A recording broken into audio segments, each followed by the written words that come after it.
जी हाँ नाज़रीन, welcome back my YouTube channel. तो नाज़रीन, आज की वीडियो में हम ड्रामा सिलवादा के एपिसोड नंबर 83 के बारे में बात करने वाले हैं। तो चैनल को सब्सक्राइब और वीडियो को लाइक कर दीजिए। नाज़रीन, यहाँ पर आप देखेंगे कि रेहान आपा से बात कर रही होती है, तो वो उसे बताती है कि हमारी बेटी जो है ना, ज़्यादा खाना उसे नहीं देना, क्योंकि वो मतलब उसका वज़न ना बढ़ जाए, क्योंकि वो चल नहीं पाती। ये बात कर रही है सोना के बारे में। तो यहाँ पर रेहान को सुनकर बहुत ज़्यादा अफ़सोस होता है और बुरा भी लगता है कि मतलब वो कुछ ऐसे। तो उसके बाद वो कहती है कि ठीक है, मैं हर मुमकिन कोशिश करूँगी कि सोना ठीक हो जाए, और डॉक्टर की अपॉइंटमेंट जो है वो भी मैं पूरी करूँगी, उसको लेकर जाऊँगी वहाँ पर, मैं उसे कैसे भी करके मना लूँगी। तो आपा बहुत ज़्यादा खुश हो जाती है। इधर आप देखेंगे कि एक कमाल साहब जो हैं, वो लैला के लिए कुछ खाना लेकर आते हैं, क्योंकि उसने कमरे में उसे बंद कर रखा होता है। तो वो कहता है कि चलो मैं उसके लिए कुछ खाना ले जाऊँ, ताकि वो अंदर भूखी ना रहे। और उसके बाद फिर वो सोचता है कि अगर मैं खाना अंदर लेके जाऊँगा तो वो शोर डालेगी, तो मैं खाना यहीं रख देता हूँ। तो ख़ैर वो दरवाज़ा खोल के थोड़ा-सा खाना मतलब जो है अंदर रखने की कोशिश करता है, तो वहाँ से वो थोड़ा-सा मतलब गिर जाता है, क्योंकि आगे वो भी खड़ी होती है लैला, तो वो एक दूसरे के ऊपर गिर जाते हैं। और वो सोचने लगता है कि ये कैसे हो गया। इधर आप देखेंगे कि रेहान सोना के पास आती है और सोना को आकर समझाने की कोशिश करती है। सोना रो रही होती है, उसको अपने गले से लगाती है और कहती है कि इंशाल्लाह तुम ठीक हो जाओगी। तो वो कहती है कि मैं डॉक्टर की अपॉइंटमेंट अगर हो भी गई, चलो मैं चली भी जाती, तो क्या एक दफ़ा जाने से मैं सही हो जाऊँगी? तो वो कहती है ऐसी बात नहीं है, और इंशाल्लाह हम कोशिश करेंगे पूरी कि तुम ठीक हो जाओ। कोशिश करने से हर काम हो जाता है। तो सोना रेहान की बात मान लेती है और कहती है कि चलो ठीक है, अगर आप कहती हैं तो मैं एक बार और ट्राई करती हूँ, चली जाती हूँ। तो यहाँ पर इस ये बात सुनकर रेहान बहुत ज़्यादा खुश हो जाती है। और नाज़रीन, इधर आप देखेंगे कि लैला जो है वो खाना खाने से इनकार करती है। वो कहती है कि मैंने खाना नहीं खाना, क्योंकि वो उसके ऊपर गिर चुका होता है और वो उस फिर मतलब एक दूसरे के ऊपर आ जाए। तो वो कहती है कि ये आप क्या कर रहे हैं? तो काफ़ी सारी यहाँ पर कन्फ्यूज़न सी हो जाती है कि ये मामला आखिरकार क्या है, हालांकि ये एक मिस्टेक होती है। कमाल साहब बहुत सच्चे दिल के इंसान हैं, सीधे-साधे इंसान हैं। उनकी कोशिश है कि मतलब लैला को उसके जाली बाप से छुटकारा हासिल हो जाए। और इधर आप देखेंगे कि आमिर साहब जो हैं वो बहुत ज़्यादा परेशान हैं रेहान को लेकर, क्योंकि उसके दिल में है कि रेहान मुझसे मोहब्बत नहीं करती, वो एक जस्ट मुझे दोस्त मानती है। तो अब रेहान को इससे मोहब्बत है, लेकिन वो ज़ाहिर नहीं करती। अब आमिर को मोहब्बत हो गई है, वो ज़ाहिर करना चाहता है, लेकिन रेहान सादा ज़िंदगी गुज़ारना चाहती है। जब ये एक दूसरे के सामने आते हैं तो नज़रें झुका लेते हैं, और इतनी ज़्यादा इनमें मोहब्बत पैदा हो चुकी है कि अब इन दोनों का एक दूसरे से अलग रहना नामुमकिन है। और उधर आप देखेंगे कि जो बड़ी माँ होती है वो फ़ोन करती है आमिर को और कहती है कि कल की इफ्तारी तुम लोगों ने मेरे पास आकर करनी है। तो वो कहता है हाँ हाँ नहीं हाँ हाँ ठीक है चलो, वो कहता है मतलब इस तरह की बातें करता है सोचने के बाद। तो इधर आप देखेंगे कि डॉक्टर साहब से बात कर रही होती है रेहान, तो आमिर कान लगा के सुन रहा होता है कि ये आखिरकार बात किससे करी, और वो उससे बात करने की कोशिश करती है। तो वो उसकी बात सुने बगैर वहाँ से चला जाता है और कहता है कि हम फिर बात करेंगे इसके बाद, मतलब क्योंकि वो उस पर शक भी करता है, और वैसे भी वो बात बात पर उससे झगड़ता रहता है। तो इधर अब भी मतलब वो डॉक्टर से बात कर रही है, तो उसको लगता है कि ये पता नहीं किससे बात कर रही है। इस चीज़ को भी लेकर काफ़ी सारा वो मतलब सीरियस है, और पहले से भी सीरियस है।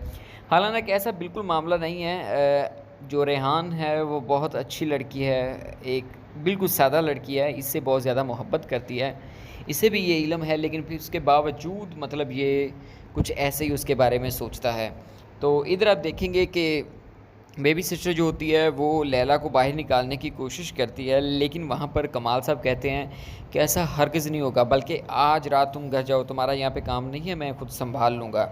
तो लैला ये बातें सारी सुन रही होती है, लैला की कोशिश होती है कि मैं यहाँ से बाहर निकल जाऊँ। इधर आप देखेंगे कि जो जैमरे है, जैमरे आती है जावेदा मैम के पास और उसके बाद उससे बात करती है। तो जावेदा उसे कहती है कि मेरा बच्चा जो है वो अब मेरे हाथ में नहीं है, और मैं खुद हैरान हूँ कि वो उससे तो मेरी फ़िक्र ही नहीं है, और वो जो है ना रेहान से बहुत ज़्यादा मोहब्बत करने लगा है।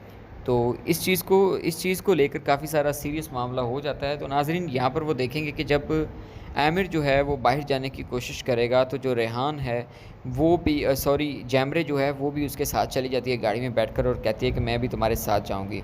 और इधर आप देखेंगे कि दोबारा जो है अगले दिन रेहान आती है सोना के पास, क्योंकि उसे डॉक्टर के पास ले जाना होता है। तो उसे मोटिवेशनल लेक्चर देती है ताकि वो तैयार हो जाए, और उसके बाद उसे खाने के लिए भी कुछ देती, कहती तुम खाना वाना खा लो। और इधर आप देखेंगे कि कमाल साहब बहुत ज़्यादा परेशान हैं इस सीरियस मामले को लेकर, क्योंकि वो लैला की मदद करना चाहते हैं, लेकिन लैला ऐसा बिल्कुल नहीं चाहती, लैला शोर में चाहती। तो वो क्या होता है, बेबी सिस्टर उसे खत देती है और कहती है कि तुम बड़े पुरसुकून रहोगी तो ही बात हो सकती है। और खैर यहाँ पे लैला भी एक जो है ना ख़त लिख के छोटी बच्ची के हाथ में मतलब दे देती है और कहती है कि जाओ तुम ये जो ख़त है मिशाल के हाथ में मतलब अपने बाबा को दो। तो वो अपने बाबा को आके देती है। तो उसके बाद कमाल साहब जाके कहते हैं कि तुम इसमें मिशाल को मत घसीटो, उसे इस्तेमाल करना छोड़ दो।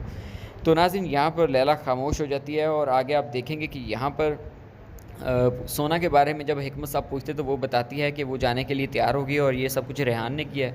इधर आप देखेंगे कि ज़ैनब बर्तन धोने में मसरूफ़ होती है, ऊपर से हिकमत साहब किचन में आ जाते हैं। जब वो उन्हें देखते हैं तो बहुत परेशान होते हैं और जो है ना उन्हें डांटते भी है, कहते कि ये तुम्हारा काम नहीं है बेटी। तो यहाँ पर निगार होती है और निगार के लिए बोल पड़ती है। ज़ैनब कहती है कि नहीं, मेरा दिल मान चाह रहा था इसलिए मैं आ गई। तो उसके बाद हिकमत साहब थोड़ा सा रिलैक्स होते हैं और खुश भी होते हैं कि चलें ठीक है। उसके बाद निगार तो अब इसकी फ़ैन हो गई है ज़ैनब की। उसके बाद खुश हो जाती है, उसे एक चॉकलेट भी देती है और कहती है कि तुम खाओ लेकिन ज़्यादा नहीं खाना, मोटी हो जाओगी। मतलब बहुत ज़्यादा अब इससे ये खुश है और एक दूसरे से हंसी खुशी जो है ना लाइफ गुजारने लगेगी आगे चलकर। और इधर आप देखेंगे कि जब यहाँ पर जो है ना वापस आती है रेहान अपने घर में, तो दोबारा क्या होता है कि वो देखती है इसको, वो अपनी जो होती है रिंग होती है वो उतार कर टेबल पर रखती है हाथ धोने के लिए। लेकिन जब वो वापस आती वहाँ पे नहीं मिलती, क्योंकि क्या होता है कि निगार वहाँ पे जाती है, उसकी हाथ में रिंग पहन लेती है। तो जब उतारने के टाइम आता है वो उससे उतरती नहीं, तो उसे लगता है कि मतलब वो मुझे पकड़ लेगी, इस वजह से मैं यहीं पर रख देती हूँ ताकि बाद में मैं इसे यहाँ पे कहीं फेंक दूँगी। उसके बाद वो कहीं फेंक देती है, लेकिन वहीं रख देती है टेबल पर। लेकिन तब तक रेहान जा चुकी होती है। तो वही रिंग जो है आगे चलकर इसके हाथ में लगेगी आमिर के, और आमिर को लगेगा कि उसने अब रिंग उतार दी है ताकि हमारा रिश्ता ही ख़त्म हो जाए जो कागज़ी था। इधर आप देखेंगे कि यहाँ पर जब वो गाड़ी ड्राइव कर रहा होता है और जैमरे जो होती है वो उससे हाथ लगाने की कोशिश करता है, लेकिन वो उसे सीरियस नहीं लेता, तो उससे दूर रहना चाहता है। तो इस चीज़ को बहुत ज़्यादा उससे गुस्सा आता है। जैमरे कहती है मुझे बस यहीं उतार दो, मैंने यहाँ तक जाना था। तो वो कहता है कि चलो ठीक है उतर जाओ, कोई बात नहीं है। तो नाज़रीन कुछ ऐसा आप एपिसोड में देखेंगे। तो आज का एपिसोड आपको कैसा लगा, अपनी कीमती राय का ज़रा कमेंट सेक्शन में करिए। हम मिलेंगे एक और नए अपडेट के साथ, तब तक के लिए अल्लाह हाफिज़।